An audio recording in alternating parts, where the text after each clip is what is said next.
Alright, gents. Set this up. Cornell note style. You know the drill. The title of these notes is Linear Motion, Velocity, Acceleration, and Graphing. Okay. So, the first heading that you should have, velocity. This is an everyday life thing. In everyday life, speed and velocity are the same thing. There's really no difference with them. But in the physics world, we use velocity a little bit different. We use this as speed in a direction. This is a vector quantity, alright? A vector has magnitude, so that's a number, and a direction. It has both components. Remember, a scalar would just be speed. This is a scalar. This is a vector. Just by the nature of it. And that's important because in this example, the speedometer of a car reads 60 kilometers an hour, but it's going north. Well, it's going to pass a car going south at 60 kilometers an hour. They're both going the same speed, but their velocity is different because they're going in opposing directions. That's going to be important because if they were going the opposing directions on the same road, they're going to collide, and we're going to have to, that's going to come up later in future study. Okay, constant velocity, another heading. This is when you're going at a constant speed, an unchanging speed in one straight line direction. Okay, this is a straight line direction. It has to be straight line. If you're curving, curves change the direction. This is really important to note. There are three things that change velocity. Gas increases your velocity, brakes decrease, and steering wheel changes your velocity. Right? If you steer, that's considered a change in your velocity. Alright? Because you're changing the direction. Okay. Velocity deals with displacement. We really don't care how the ladybug got there. We just want to know the 2 points. There's that point and that point, right? We just want to know the distance between the two and the time it took to get there. We don't really pay attention to this whole crazy path along the way. So again, displacement is a straight line shift in position. So PO and PF, that's P original. I like to say P initial, PI. However you want to do it, P initial or P original to P final, position final. P is this PI or PO is position original or initial. Okay, so think of the subscripts as like a tag. It's just identifying what position it is. And again, we're dealing with a vector quantity because it has to do with a number and a direction. Let's review. We've talked about this in chapter 2. A resultant. A resultant is the vector that's drawn between 2 points. So this would account for speed, and this would count for velocity. Okay? Vector that is drawn between the 2 points.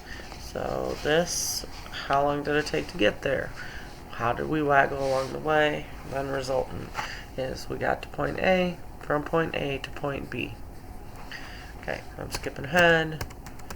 Ignore all of this. We'll come back to it next semester.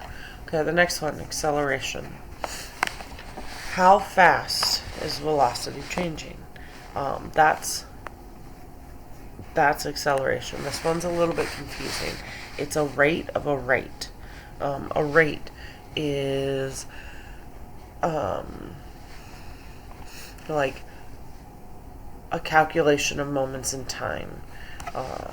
This accounts for a change in velocity. This is going to get confusing because on a test, acceleration is simply a change in velocity over time. So a deceleration still counts. If you slow down, it's still considered acceleration. Here's where people really get confused. If you change direction, it's considered an acceleration. Change of direction is accelerating because you are no longer going in a straight line path. You are curving your path. So the equation for this is acceleration is equal to velocity over time. Technically, the change in velocity over the change in time. Which means this is measured in meters per second. That means every second your velocity is changing. So when you're driving your car, or you're driving your bicycle, or driving your skateboard, you start from 0 and you're going to go up to like 4 or 8 meters per second. Okay? You're going to go from 0 to 8.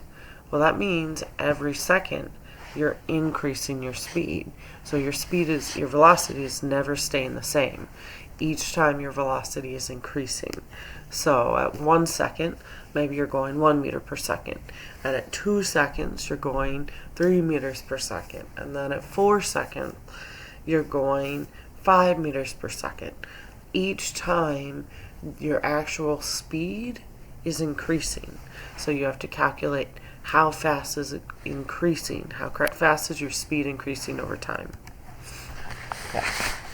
So here's your acceleration. The arrow just means that it's directional. Remember, velocity has a direction. I won't require you to draw the arrows. They draw this as two separate equations, but it's just breaking this down. Change in velocity is the second velocity minus the first velocity. Change in time is the secondary time that you record minus the initial time that you record. Okay, so when you work problems, I'm going to ask you to start trying to use this new setup. I want you, word problems seem to be complicated, so I want you to write down what you know, what you need to find out, and I want you to write down the equation required to find it. Then show your work here, and then circle your answer. So let's practice this. What is the acceleration of the car that screeches to a stop from 96.54 kilometers an hour in 3.7 seconds? So if I go back to this, what do I know? I know my initial velocity is 96.54. My velocity final is equal to 0, right? I know my time. My time initial is 0. Time final is 3.7 seconds. Okay? This is kilometers per hour. I did not give myself a lot of room here. What do I need to find out? I'm trying to find my acceleration. And the equation I need is A is equal to change in velocity over time. Okay, my change in velocity is VF minus, so A equals VF minus VI over change in time. So write it again. A is equal to 0 minus 96.54 km per hour over the change in time is 3.75. Oh, nope, I don't think that's 5. I think it's just seconds, 3.7 seconds. Alright. And now I can run the numbers. It's going to be a negative number because we're decelerating. So you're accelerating at a negative rate. So ultimately, if I keep showing this work, I'll change my pen color because we're getting a little crazy here. A is equal to negative 96.54 km per hour over 3.7 seconds. If I run the numbers on that, you get your answer. I'm not going to pull up a calculator right now because it's funky on my computer. Okay, solve for that. Okay, so then you get your answer, whatever it is you solve, this divided by that, but it's a negative number because we're decelerating or accelerating in a negative direction. Alright, we're actually going to probably hold off on graphing. It's important to note it. But when we're moving, I guess we can at least look at the slope of the line is tangent to, so the tangent, so right here, the line just touching once, so in this case right there, or right there, so on and so forth. The tangent is, that slope is equal to acceleration. If it has a positive slope, it's considered accelerating. If it's negative, it's decelerating. Alright, again, it goes back to that negative number.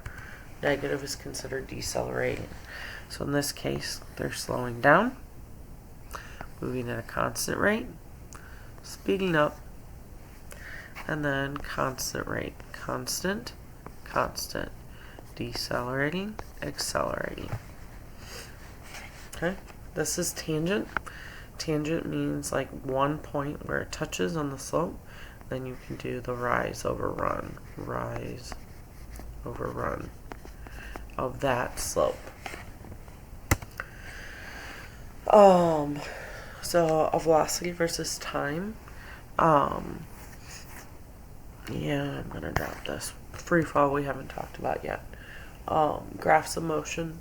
If it's parabolic, this thing is speeding up. This is an acceleration.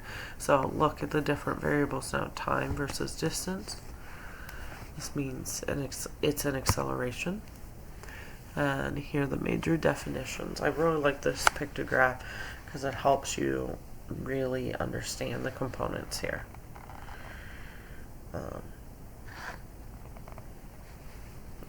This free fall stuff we're not getting to yet. Don't worry about that for the test. Alright. And that's about it. Hope this helped, guys.